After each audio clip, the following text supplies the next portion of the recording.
মাহে রমজান মোবারক সবাইকে জানাই। কেমন আছেন সবাই? আশা করি সবাই ভালো আছেন এবং সবাই সবার জন্য দোয়া করবেন এই কামনাই করি। আজকে আমি খুব সামান্য কিছু নিয়ে আসলাম। আসলে কিভাবে আমাদের এই রোজার মাসে নামাজ রোজা নিয়ে আমরা এতই ব্যস্ত থাকি যে আবার ইফতারের সময় কি খাবো, কি করব, আর বাইরে থেকে কিনা কিংবা এখন লকডাউনের সময় অনেক কিছু পাওয়াও যায় না। যাই হোক, এইসব কারণেই আমি আপনাদেরকে খুব সহজভাবে দেখিয়ে দিচ্ছি কিভাবে আপনারা ঘরের মধ্যে প্রসেস করে রাখতে পারেন এবং প্রতিদিনই আপনারা ফ্রেশ খাওয়াটা করে নিতে পারেন। তো যাই হোক, আমি এখানে কিছু ডাল, বুট আর ডাবলি এগুলোকে আমি নিয়ে নিলাম হাঁড়ির মধ্যে। তো এগুলোকে খুব পর্যাপ্ত পানি দিয়ে ভিজিয়ে রাখবো। বুট আর ডাবলি মিনিমাম 7-8 ঘন্টা ভিজিয়ে রাখবো, আর ডালটাকে আমি 1 ঘন্টা ভিজিয়ে রাখবো, কারণ এটা আমি মুসুরির ডাল দিয়ে করছি। তো ভিজিয়ে রাখার পরে ডালটা যখন মোটামুটি আপনার একদম সফট হয়ে যাবে, সেটাকে আমি ভালো মতো গ্রাইন্ড করে নেব। তো ফুড প্রসেসরের মধ্যেই আমি করে নিব। তো আমি আবার পেঁয়াজুটা ডালটা একেবারে ব্লেন্ড করি না, একটু ডাল যেন থাকে দেখা যায়, কারণ ওই পেঁয়াজুটা খেতে খুব মজা লাগে আমার কাছে, ভালো ক্রিস্পি হয়। আর আপনারা যদি এভাবে না চান আপনারা আরও ভালো করে ব্লেন্ড করে নিন। তো এইভাবে আমি ডালটাকে ব্লেন্ড করে নিব।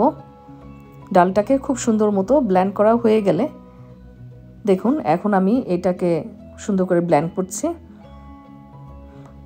আর এইভাবে হয় কি, খুব সুন্দর আপনার সব কিছু কাজ এত সহজ হয়ে যায় ঘরের মধ্যে, আপনার টেনশনই থাকে না যে কি করতে হবে। ঠিক আছে, তো এইভাবে দেখুন আপনার এই যে খুব সুন্দর গ্রাইন্ড হয়ে গিয়েছে। এটাকে আমি প্যাকেট করে নেব। আমি এটাকে আমরা কতজন মানুষ ঘরের মধ্যে থাকি কিংবা কতজন আমরা খাবো ওই হিসাব করে আমি প্যাকেট করে ফেলবো। তো প্যাকেটটা করলে সুবিধা হয় কি, আপনার এটাকে ফ্রোজেন করে রাখতে পারেন। প্রতিদিন সকালবেলা ঘুম থেকে উঠে আপনি একটা বের করে রাখেন, আর নামাজের টাইম আসতে আসতে তো এটা সফট হয়ে যাবে। তারপরে এখানে আপনি কাঁচামরিচ, পেঁয়াজ, ধনেপাতা যা ইউজ করতে চান সব কিছু মিলিয়ে আপনি পেঁয়াজিটা বানিয়ে নিলেন। তখন আপনার প্রতিদিনের টেনশন নাই যে ডাল বাটতে হবে, ডাল ভিজাতে হবে, এটা করতে হবে, সেটা করতে হবে। তো এর জন্যই এই প্রসেসটা আমি মনে করি বেস্ট। তো আমি এইভাবে সবসময় আমি প্রতি বছর এরকম ডালটাকে ভিজিয়ে ব্লেন্ড করে আমি এক প্যাকেট করে রাখি। এদিকে আমি 7-8 ঘন্টা হয়ে যাওয়ার পরে বুট ডাবলি দুটাকেই আমি ভালো করে সিদ্ধ করে নিয়েছি। এখন দেখুন আমার সিদ্ধ হয়ে গিয়েছে। এগুলোকে আমি সেম থিং আমি এই প্যাকেট করে নিব। আমার বুটটা কতটুকু আমি খাবো কিংবা ডাবলি আমি কতটুকু খাবো, ঠিক ওই প্রসেসে আমার ওই পরিমাণে যেন নষ্ট না হয়। বাইরে আমরা কাউকে পাই না যে অতিরিক্ত খাওয়াটা আমি কাউকে দিয়ে দিব, বিনে চাওয়া ছাড়া আর অন্য কোনো উপায় নেই। এই কারণেই এই জিনিসটা করা ভালো। তো দেখুন আমি খুব সুন্দর করে প্যাকেট করে নিচ্ছি।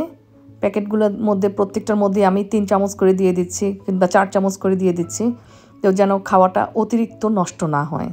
আর আজকে রান্না করলে অনেক সময় ফ্রিজে রেখে দিলে আমি কালকেও খেতে পারবো, কিন্তু বাংলাদেশে খুব গরমের কারণে অনেক সমস্যা হয়।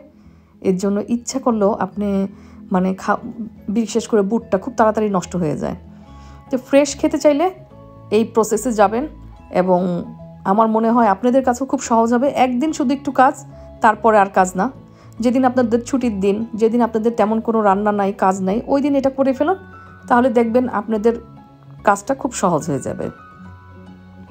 যাই হোক, এইভাবে আমি ডাল, বুট আর ডাবলি সবগুলোকে সুন্দর করে প্যাকেট করে নিলাম। তো আমি আশা করি আপনারাও যদি এইভাবে করে নেন তাহলে আপনাদের জন্য খুব সহজ হয়ে যাবে। আর কেমন লাগলো আজকে আমার এই ছোট্ট একটি টিপস, আশা করি আপনাদের কাছে ভালো লাগবে। আর ভালো লাগলে অবশ্যই লাইক কমেন্ট করে জানাবেন।